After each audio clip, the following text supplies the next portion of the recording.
Hezbollah chief Hasan Nasrallah की मौत ने लेबनान को हिलाकर रख दिया है।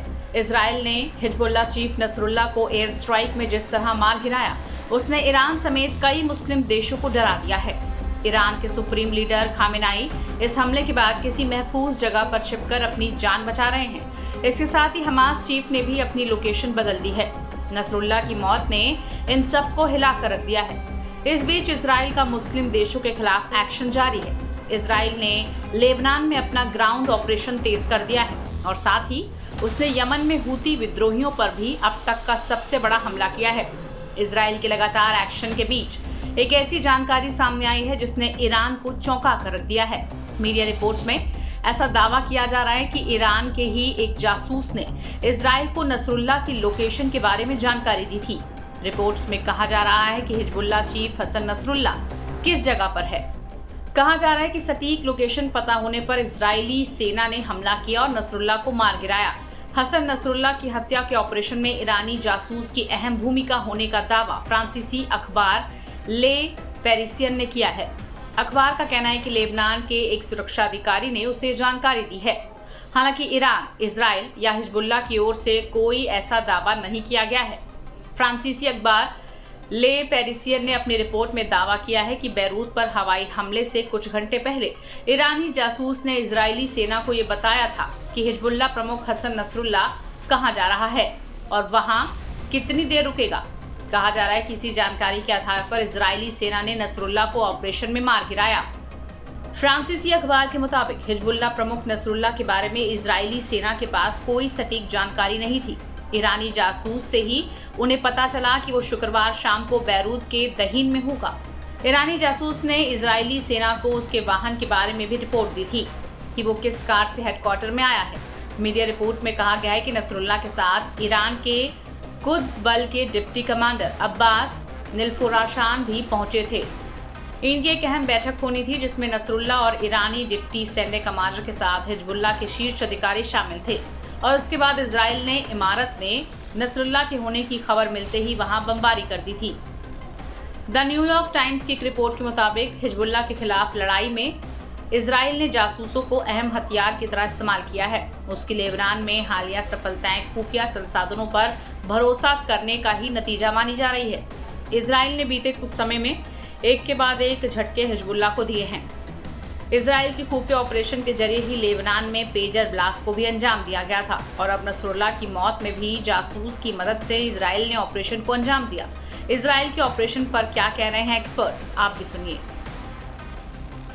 IDF international Israeli defence forces ने एक एयर स्ट्राइक में बेरूट के बिल्कुल बीच में हिजबुल्लाह के जो लीडर है हसन नसरुल्लाह, उनकी देहांत कर दी और भी लीडर मारे गए। टीवी पे भी दिखाई दे रहे हैं आजकल और हिजबुल्लाह ने भी मान लिया कि उनकी मृत्यु हो गई है। अब ये लीडरशिप क्राइसिस हो गया है। अब इसका इफेक्ट क्या होगा, लेकिन आपको पता होना चाहिए दैट 1984 में जब पैलेस्टीनियन लिबरेशन ऑर्गेनाइजेशन बनी थी, उन्होंने कहा था कि हम इजराइल को नहीं चाहते, ये गलत है, और इजराइल के ऊपर उन्हें आक्रमण किया। ईरान भी कहता है कि ये इजराइल को हम एक दिन खत्म करेंगे। तो ये बड़ी बातें हैं। ये टेररिस्ट उग्र ऑर्गेनाइजेशन, उग्रवादी जो है, हमास मान लीजिए गाजा में, हिजबुल्लाह मान लीजिए इधर, हूती मान लीजिए, तो इनकी जो लीडरशिप है और जो लोग हैं उनके मन में है कि उग्रवादी हिसाब से हम अपना फैसला कराएंगे। तो ये हो गया है, लीडरशिप नहीं है। लेकिन उग्रवादी के लीडरशिप चल जाता है क्योंकि इनके जो लोग हैं उनके दिल में है कि हम ये जो हमारा लक्ष्य है वो हम लेके रहेंगे। हिजबुल्लाह का लक्ष्य है कि वो इजराइल को तंग करके रखेंगे क्योंकि वो कहते हैं कि इजराइल की वहां फसला बिल्कुल ठीक नहीं है और ईरान उसकी मदद करता है। देखिए, इजराइल जो इस समय कर रहा है हिजबुल्लाह के साथ, ये क्लियर कट है, जैसे सिर को धड़ से अलग कर रहा है। हिजबुल्लाह की लीडरशिप को टारगेट कर रहा है वो। अभी नसरुल्लाह के मारने से पहले उसने करीब 3 या 4 टॉप हिजबुल्लाह कमांडर्स को मार दिया था। उनकी एयर फोर्स जो भी कहते हैं उसका हेड, उनकी लॉजिस्टिक्स का हेड, 3-4 वो मार दिए थे। अब नसरुल्लाह को मार दिया जो कि नर्व सेंटर है फाउंटेन हेड है हिजबुल्लाह का वो गया, आज अभी एक इंटेलिजेंस का जो चीफ है उसको मार दिया। तो आप समझ सकते हैं कि हिजबुल्लाह के जितने सीनियर कमांडर्स हैं वो सारे माने जा रहे हैं, तो लीडरशिप तो गायब हो गई। वन, सेकेंडली इजराइल ने इनका सारा कम्युनिकेशन, कोऑर्डिनेशन, कंट्रोल को डिसरप्ट कर दिया है, बर्बाद कर दिया है, वो पेजर अटैक्स और वॉकी टॉकीज से। तो अब जो हिजबुल्लाह है, जो इसके फाइटर है, वो जैसे कहते हैं ना चिकन विदाउट अ हेड, दौड़ रहे हैं इधर उधर, उन्हें पता नहीं वो कैसे कोऑर्डिनेट करें। तो इजराइल ने ये अचीव करा है पिछले कुछ दिनों में हिजबुल्लाह के साथ। देखिए, भारत के ऊपर इकोनॉमिक इंपैक्ट जो इजराइल का गाजा में युद्ध चल रहा है और लेबनान में फैल रहा है, ये मेरे ख्याल से आप 3 भाग में देख सकते हैं। सबसे पहला भाग जो है वो तो ये है कि हमारे इंडियन एनआरआई डायस्पोरा बहुत बड़ी तादाद में इन कंट्रीज में काम करते हैं। तो जितना ज्यादा टेंशंस बढ़ेंगी, वॉर के क्लाउड्स बढ़ेंगे, इंस्टेबिलिटी होगी, तो हमारी एनआरआईज की वहां नौकरियां कम हो सकती हैं, कुछ को तो फिजिकल डेंजर भी होगा। तो इसके चलते जो रेमिटेंसेज हैं गल्फ से और मिडल ईस्ट से, वो ड्रॉप हो सकती हैं भारत में। वन, दूसरा नुकसान इकोनॉमिक रूप से जो हमें हो रहा है और दुनिया भर को भी इफेक्ट करेगा, वो है क्रूड की कीमत। जब वॉर होती है, इंस्टेबिलिटी होती है, और क्योंकि यही रीजन है जहां से दुनिया भर को तेल जाता है मेजॉरिटी, राइट, तो तेल की कीमतों पे असर पड़ेगा, जो कि हमारा तेल का इंपोर्ट बिल बढ़ा सकता है। थोड़ी सी भी उछाल हुई, हमारे को इंपोर्ट बिल बढ़ेगा।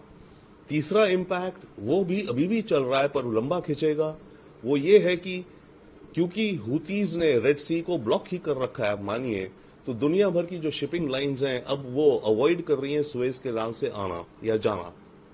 अब अगर यूरोप से कोई शिप माल लेके भारत आती है तो उसको पूरा अफ्रीका घूम के, हॉर्न ऑफ अफ्रीका से घूम के भारत आना होता है।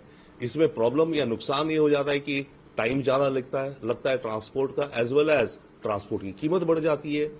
तो जो हम इंपोर्ट कर रहे हैं उसकी कीमत हमें ज्यादा देनी पड़ती है। सिमिलरली हमारे एक्सपोर्ट्स को भी नुकसान होता है, क्योंकि जो माल हम एक्सपोर्ट करते हैं, अगर मानिए यूरोप को कर रहे हैं, तो फिर उसे सुएज कैनाल से जाएगा नहीं, वो पूरा हॉर्न ऑफ अफ्रीका से घूम के जाएगा, टाइम ज्यादा, पैसा ज्यादा, तो हमारा एक्सपोर्ट महंगा हो जाएगा। तो ये तो 3 ऐसी चीजें हैं जो अभी इमीडिएट में दिखती हैं, इकोनॉमिक इंपैक्ट। इसके अलावा एक मिड टर्म, लॉन्ग टर्म आप कह सकते हैं, जो कि इंडिया मिडिल ईस्ट कॉरिडोर जो अनाउंस किया गया था G20 की मीटिंग में, उस पे काम डिले हो जाएगा।